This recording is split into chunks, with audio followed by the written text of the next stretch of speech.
Architectural Builder's Supply is pleased to present you with this recording of the technical question that is listed in the title of this video.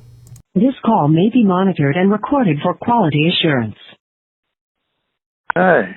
So I got your closers, and I just installed one.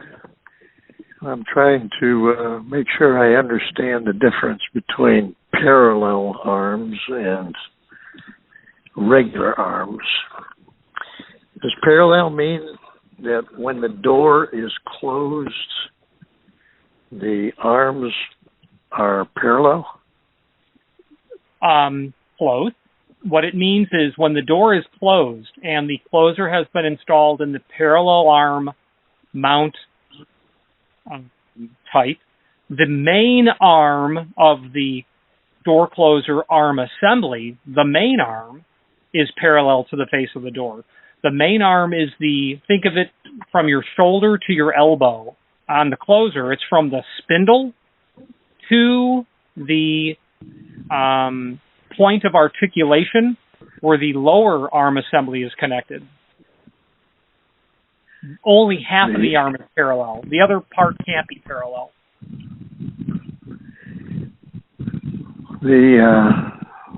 The part that connects to the closer.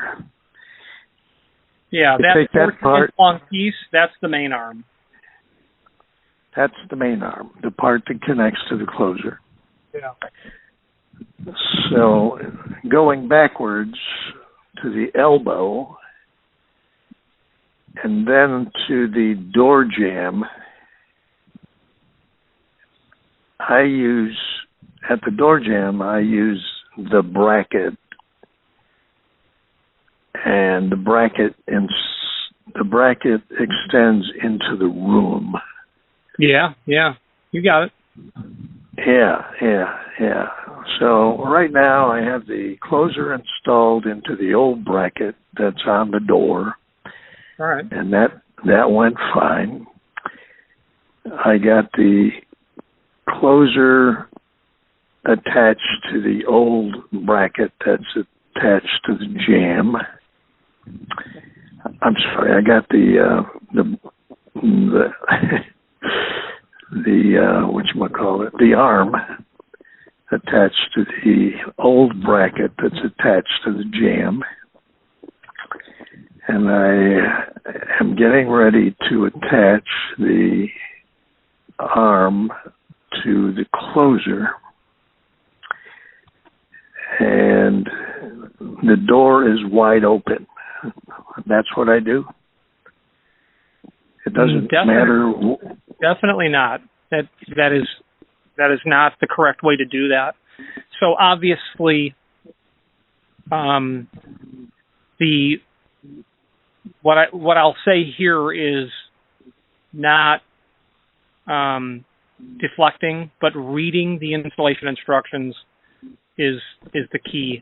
And it certainly will tell you that you have to attach the arm at the spindle first, because you need to have a little bit of preload on the installation so that the door is drawn tight against the stop. And if you do it the way in which you're doing it, you won't really be able to get the arm on the spindle and still have that preload condition. Okay, hang on. Yeah.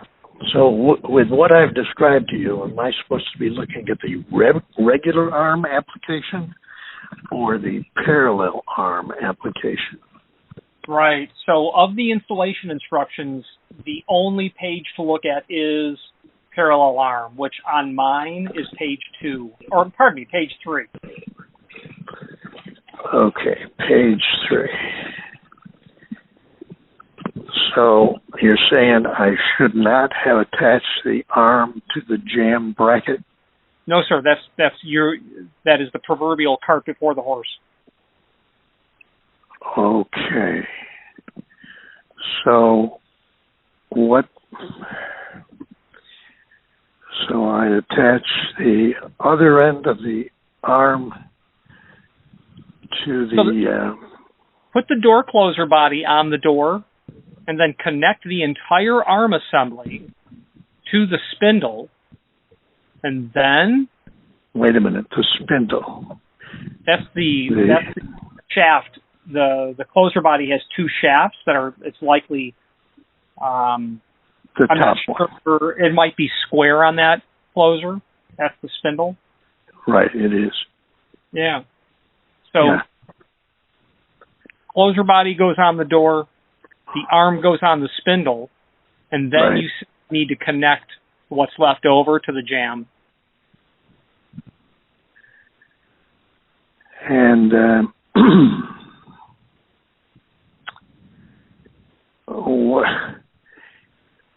what rotation? I mean... So what's really important about parallel versus regular arm versus top jam is the orientation of the closer body itself changes. And when you see the installation instructions, you'll note the circular tube end of the closer for parallel arm must be pointed towards the hinges, where it's not the same when you install it in a top jam. All right, so the orientation of the arm, I guess I'm going to put some load on that arm, right? Yeah, when you connect the arm to the spindle, you want to make it so that the closer, that the rotation of the spindle never comes back to zero, is what it'll end up being. You're always going to have that a little bit of pressure at all times in the closed position. And there's going to be somehow I'm going to put two screws in the bracket while there's a load there. Well, yeah. I mean, the truth of the matter is, with one arm, it's helpful to have a helper, but you're going to pull that arm open and then connect the two. So it's not easy doing it with just two arms, because one hand is holding the arm back, the other is trying to not only make the two parts, but then thread them together with a machine bolt. You mentioned zero. Where's zero? Oh, well, what I said was the closer spindle will really never be at a 0 degree because of that preload. And where's 0 degrees? Well, 0 would be when the door's in the closed position. Oh. And 90 would be when the door is 90 degrees from the wall. 90 degrees from the closed position, sure. Yeah. Okay. But the rest position of the spindle never comes to 0 because of that small amount of preload. Okay. So relative to the door, when I put the arm on, what's the position of the arm relative to the door? Well, the main arm, it's parallel to the face of the door. Oh. The main arm is parallel to the face of the door. So if the door is 90 degrees... Well, it's only parallel when the door's in the closed position. It's parallel when the door is in the closed position.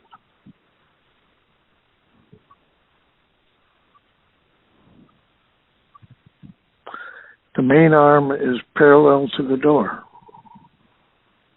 It's not truly like laser beam parallel, but by eyesight, it'll appear to be quite parallel. I got you. All right. That's really all I need to know, isn't it? It is, but the first time you do it, it's extremely difficult. It's just because it is. The mistake that I've made is getting the body oriented on the wrong end, like the circular tube pointed in the wrong direction, and then you try to open the door and darn it doesn't move. And you realize, I got it on backwards. I've done that. If there's a wrong way to do it, that's always the first way I discover to do it. Yeah, but I replaced one, so I don't have that problem.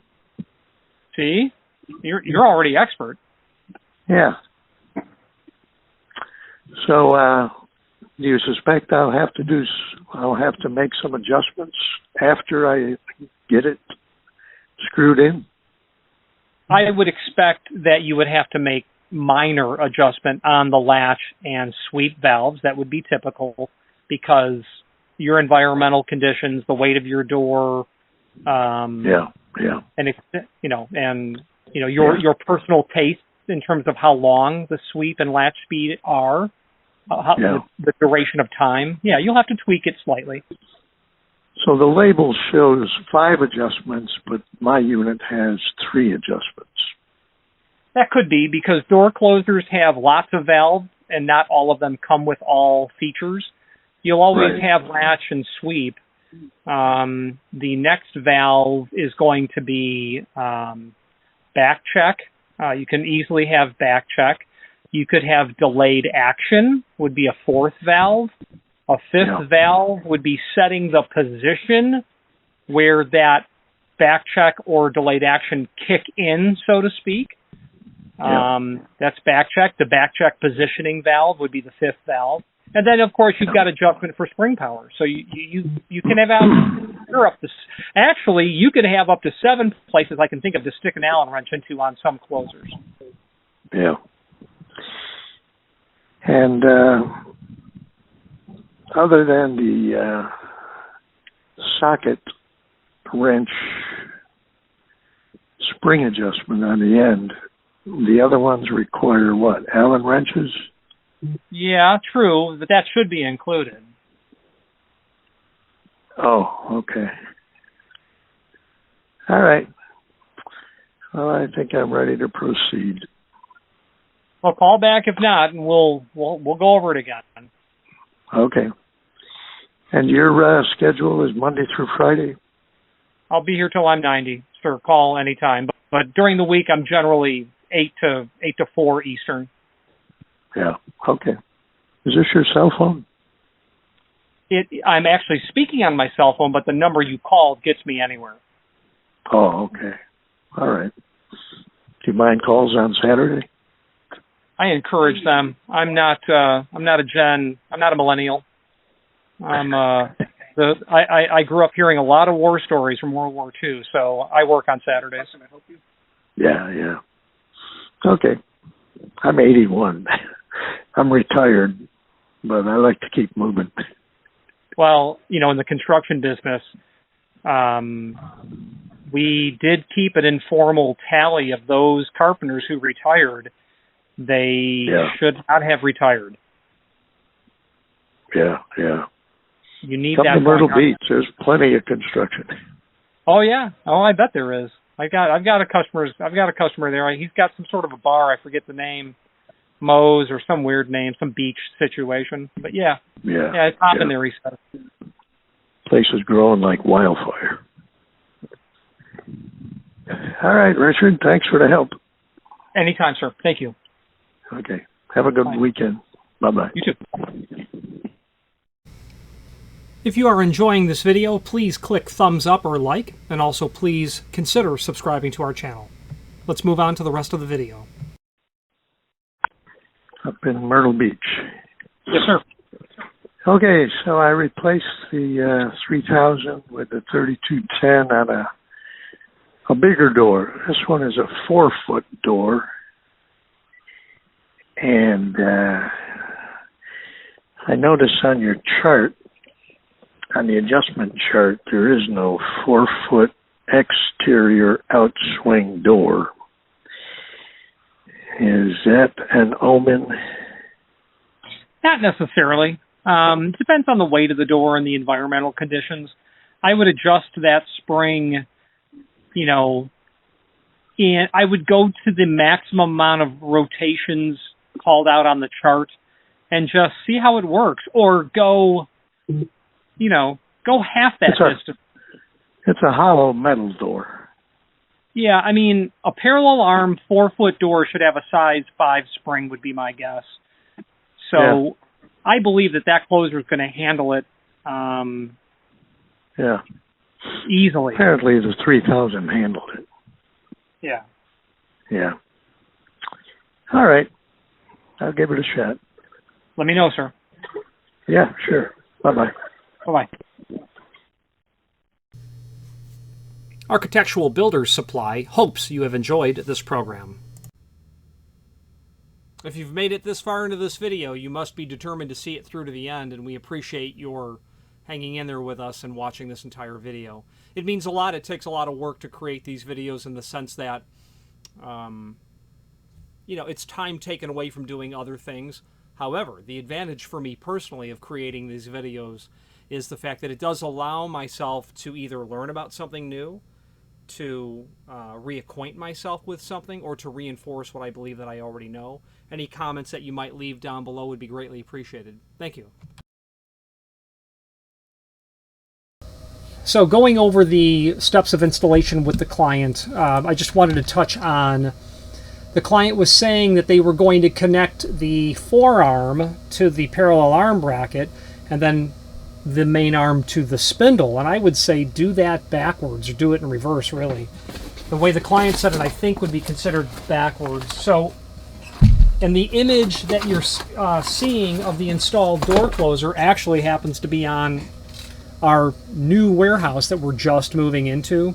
So what the client was saying, which is installed incorrectly, is what I'm driving at, is he was going to connect, well, the shoe isn't installed, but the forearm, this component is the forearm. Connect that to the parallel arm bracket, and then get this, the main arm, connected to the spindle. Well, the problem with that is you need to rotate the spindle ever so slightly. And the reason you're rotating the spindle ever so slightly to then get the arm attached to it is because you want a slight amount of preload on the arm, and let me kind of demonstrate that.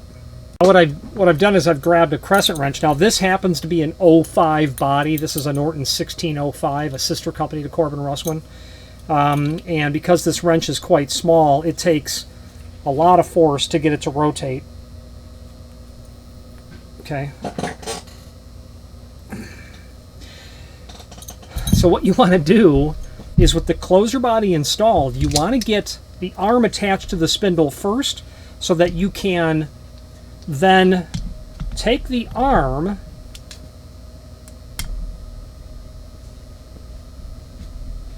and sometimes getting the arm on the closer requires a rubber mallet. Okay, I just will have it installed in this fashion for the sake of installing it in this fashion. Let's take a look.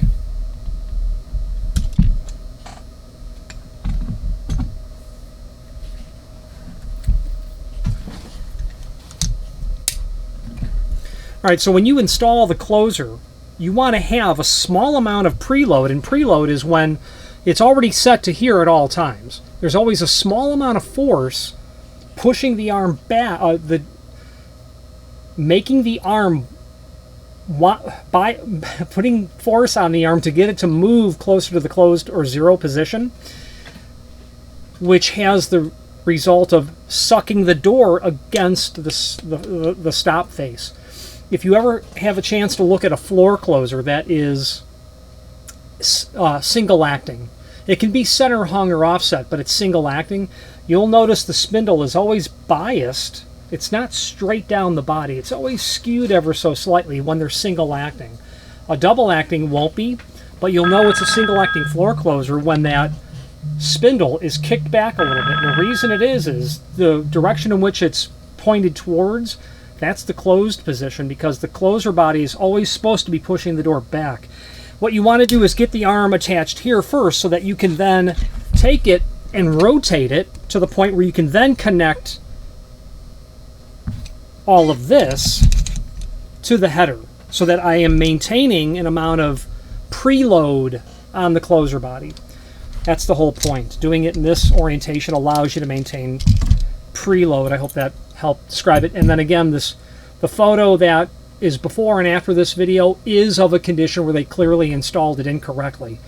And that door, because there is no preload on the arm, anytime there's any change in environmental air pressure, that door is slamming against the stop, or it's opening to 105 degrees and then coming closed and then open, and it's doing all of that sort of stuff. and it's because they installed it to the header first and then just made the arm fit on there any way they could. And sometimes what people will have to do is loosen the screws of the body to get the body off the face of the door so they can get the arm connected to the spindle, and then just reattach it, which is like negative preload. So you always want a small amount of preload. Always keeping that door tight is what you want. Awesome. Thank you very much for watching this video.